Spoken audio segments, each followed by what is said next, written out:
Welcome back to the Happy, Healthy, and Wealthy Therapist podcast. I'm excited to bring you the last installment of this Summer Spark series, where really what I'm talking about is how to help therapists add and diversify their revenue streams so that they don't have to feel so burnt out, don't have to feel so stuck in their offers, especially as some people experience the summer slump. And so for today, I want to talk about a conversation I had with a therapist a few months ago where she built out this really, really cool offer. It was a great offer. And she had done the scary work of putting it out into the world. And I think that's what a lot of us struggle with generally is, it's scary to be visible. And what if it gets rejected? And you hear all the hype messaging around like, build it and they'll come, it'll be great and all of that. But this therapist put it out into the world and it tanked. And again, it's not because the offer was bad or because her audience didn't need it or wouldn't find it helpful. It was because she launched it in the way a therapist would launch something, which is to say, she basically just told people it existed and then waited, right? That's what we do with our therapy practice is we put ourselves up on directories, we put our website up, we maybe throw some flyers or business cards out there and we just wait. But now here's the thing, when it comes to a different business, that is not going to work. If we want to sell a course, a digital product, a coaching program, that's just not going to work. And that's not this therapist's fault. Most of us were never taught how to market ourselves, or especially as a therapist, how to sell something. Yes, you can argue in your therapy practice you are selling a therapy service, but selling a service is very different than selling a product. And definitely, I don't know about you, but in my grad school, they did not teach us how to run a launch. So most of what is out there on the internet about launching is built for a very different kind of business, right? A lot of them talk about all the different strategies you can do, assuming you're not a therapist. And there are obviously some things that we have to think about in terms of ethics and our license and things like that. So today I want to talk about what's actually working in launches right now, whether you're launching a course, whether you're launching a coaching program, workbook, whatever it is. But what is the stuff that actually moves the needle? I'm going to talk about the stuff I've learned the hard way and the stuff I'm watching work in real time for the therapists and other practitioners that I coach. And yeah, we're going to get into talking about some real strategies. So before I talk about the strategies that are working, I need to name what's usually getting in the way. And I think it comes down to this. Most therapists launch like they're sending out a newsletter about a new service and not like they're running a business campaign. What do I mean by that? I mean, we send 1 or 2 emails, maybe post about it a couple times on Instagram, and then wonder why the numbers don't reflect the work we put into building the thing. And here's what I've come to understand after going through multiple launches myself, watching my clients go through launches, and genuinely studying what makes them work. People need a lot more touch points than you think. They need to feel urgency and they need to feel safe. And they need to feel like saying yes right now makes more sense than saying yes later. That last part is where most therapists totally drop the ball. And it's not because they're bad at business, it's because we're trained in the opposite direction. We're trained to let people take their time, to not push, to create space, which is incredibly therapeutic and genuinely harmful in a launch context. A launch is not therapy. A launch is a contained window of time with a specific offer and a specific invitation to act. And your job is to make that invitation as compelling as possible within the window you've created. So let's talk about how you do that. I'm going to walk you through the core launch levers I look at when I'm evaluating a launch strategy with a client. And these aren't necessarily brand new concepts. They might be to you if you're very new to this world or you're just starting to think about scaling. But I will tell you this. The way you use these levers as a therapist entrepreneur is a little different than how a general business coach might teach them. And that nuance really matters. So I'll talk about that. So lever number 1, bonuses. Bonuses are not just freebies you throw in to make the price feel more justified. Done right, they solve the specific objection that's sitting between your ideal client and the yes that you're looking for. So think about it this way. What is the thing someone would say to themselves as a reason not to buy? Maybe it's, I don't have enough time to implement this. So your bonus is something that helps them implement faster. Maybe it's, I'm worried nobody will actually pay for this. So your bonus is a live call where you work through their specific pricing together. The mistake I see most often is businesses that are bonuses that are just extras. They don't actually address the friction. And when they don't address the friction, they don't move people. The other thing about bonuses is that fast action bonuses, meaning bonuses that are only available in the first 24 to 48 hours, are a genuinely powerful tool.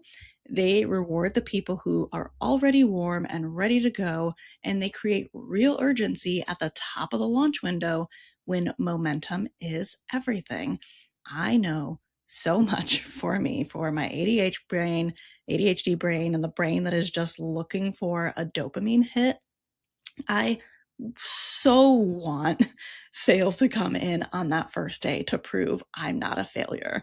And my brain literally wants it within, if I'm doing a live webinar pitching something, ooh, do I want to see a sale come in right as I'm putting like the QR code up? I know it doesn't always work that way. I have been surprised though. A lot of people do buy on my calls. But there's urgency, and there's also talking about some other things that we're going to talk about for what happens when the momentum starts to slow down. But lever number 2 is payment plans. So this is a big one, and I want to spend a little time here because I have watched payment plans save a launch, and I've also watched them become a logistical headache that a lot of creators weren't prepared for. So first, the case for offering a payment plan is access. There are people in your audience right now who would genuinely benefit from your course, who have the desire and the commitment, but who cannot swipe that credit card for the full amount today. A payment plan can remove that barrier. And if you believe in the transformation your offering offers, again, course, program, whatever it is, it's worth asking yourself whether you're making it as easy as possible for the right people to get in. Now, the nuances, because there are real ones. When you offer a payment plan, you almost always end up charging more over time than the pay in full price. This is standard, it's normal, and you should be transparent about it. The pay in full is the better deal. The payment plan is the more accessible option. Both are valid. Because the thing is that you want to think about what happens if someone stops paying. This is the part that makes therapist brains spiral because we're not used to thinking about money as something we need to chase. Maybe if you're on insurance and maybe they take months and months to actually pay you, you might know that feeling. But if you're private pay out of network, like you're generally not used to that, right? Sometimes a client card gets declined, but they end up paying within like a few hours. They're like, oops, my bad, fucked up. But then they take care of it. But if you're going to offer payment plans for some kind of digital product or some kind of service-based thing, you need a clear policy, ideally with a payment processor that handles failed payments automatically so you're not personally chasing anyone down.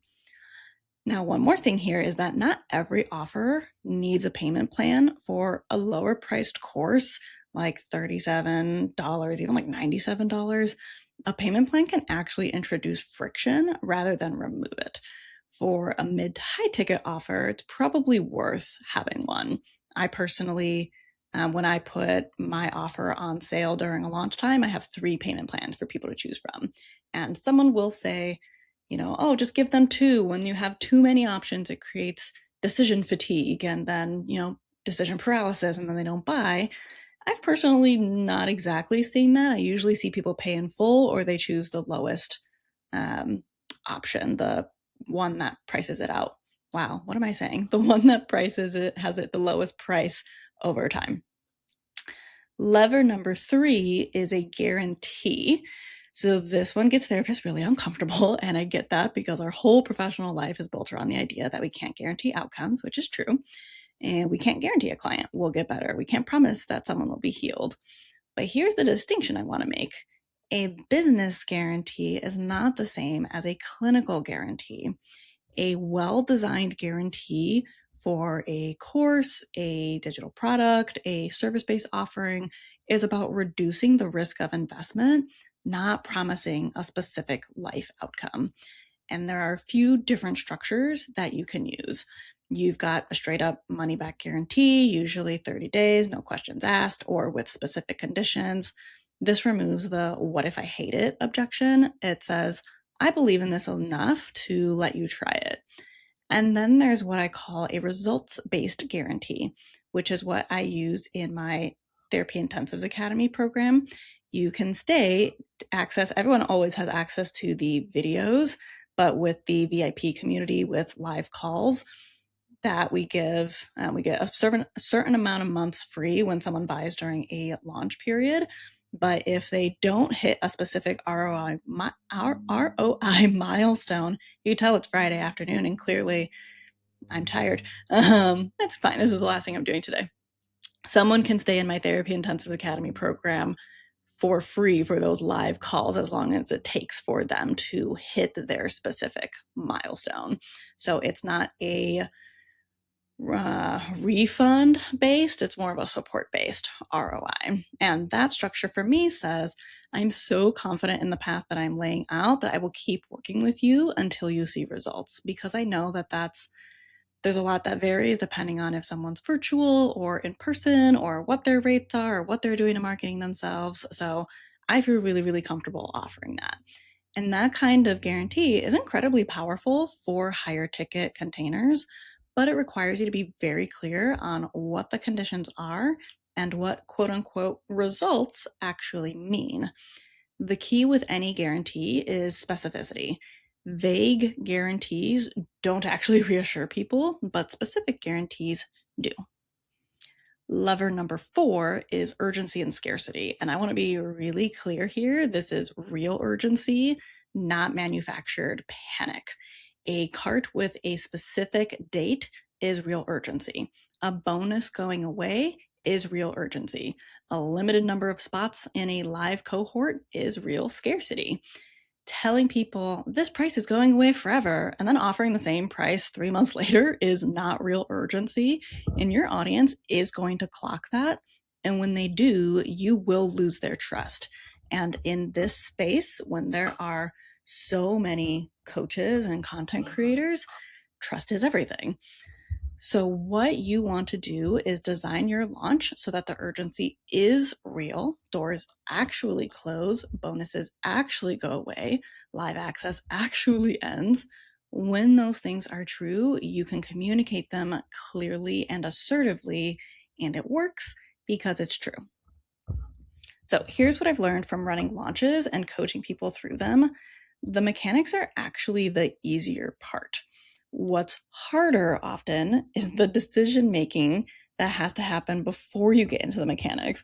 I'm laughing because, of course, my cat right now is walking all over my desk and purring and nudging me and clearly wants my attention. He's also saying, Mom, it's Friday afternoon. What are we doing? So when it comes to the mechanics, like what guarantee makes sense for your specific offer and your specific audience? What bonuses actually address the main objections your people have? Is your payment plan structure actually sustainable for your cash flow? Are you offering a discount on top of a payment plan? And is that actually necessary? These are not questions that have one right answer. They depend on your offer, your audience, your revenue goals, your capacity, and your business model. And this is honestly where I see a lot of therapists get stuck is they learn about guarantees and payment plans and bonuses from a podcast or maybe even a course, and they try to layer them in without thinking through whether they're the right fit for their specific situation. And then the launch still underperforms and they can't figure out why. The strategy is one piece. The thinking behind how you apply it to your business is where the real work and success happens. So here's where I want to land. If you have a course or a program or a live offer and you're not hitting the numbers you want, I want you to honestly ask yourself, am I leaving conversions on the table because I haven't thought through the full launch architecture? Not the content, the architecture. So that urgency, the bonuses, the guarantee, payment plans, do you have a follow-up sequence, the way you communicate value at every touch point across the launch window? And if the answer is yeah, probably, then I want to invite you to get some support around that. So here's what I want to tell you about two of the ways I work with people on exactly this. The first is my therapist scaling intensive, which is happening on July 17th. This is going to be a focused deep dive session where we look at what exactly does it take to launch something successfully. So knowing your audience, knowing your offer and who it's the perfect fit for, how to build the funnel for it, and then how to actually launch it with all these things in mind. Whether you currently have an offer or whether you're trying to figure out how to launch it effectively or what you even want to do, this could be a really, really good conversation and container to be held in. So it's going to be small, spots are limited, and it's going to be a lot of fun. The second is the Happy, Healthy, and Wealthy Therapist Mastermind that I run. This is my high-level group for therapists who are scaling beyond clinical work, and we go really deep on all of this. One of my therapists inside the mastermind, she's gone through 2 rounds of the mastermind just because she wants to continue scaling and building on what she's done. And literally in like the second week of her second cohort, so like 6 months and 2 weeks in, she went through a launch and made like $6,000 or $7,000 from that launch. So when done right, you can have amazing things happen. So launch strategy, pricing, positioning, all the mindset work that has to happen alongside the business mechanics, all of it. This is what we talk about in the mastermind. If you want to be in a room where this conversation is what we're having regularly and get real support and real accountability, mastermind would be the perfect fit for you. At this point, I have 6 spots left open for my August mastermind, and it's definitely going to sell out. It has sold out every cohort. So the faster you act on it, the more that you can assure that you will get a spot inside. So that is what I'm wrapping up with today. And here's again what I want you to take away. Launching is a skill and it is learnable. And the reason it might feel hard is not because you are bad at business, but you probably didn't learn all about these different levers and all these things to think about. Your clinical training prepared you to be an incredible clinician. I feel really confident about that. But it, of course, did not prepare us to run a business that runs on launches. The tools exist, the strategies exist, the support exists. You do not have to figure it out alone, and you don't have to keep leaving money on the table because the mechanics weren't quite right. So if today's episode gave you something to think about, let me know. Check out the link in the show notes for either the Therapist Scaling Intensive or the Mastermind. And don't forget to leave a review for your chance to win a free one-to-one coaching session with me. Thanks so much for joining me for this series. This was so fun to do, and I am looking forward to hearing everyone's thoughts about it. I will talk to you next time. Bye.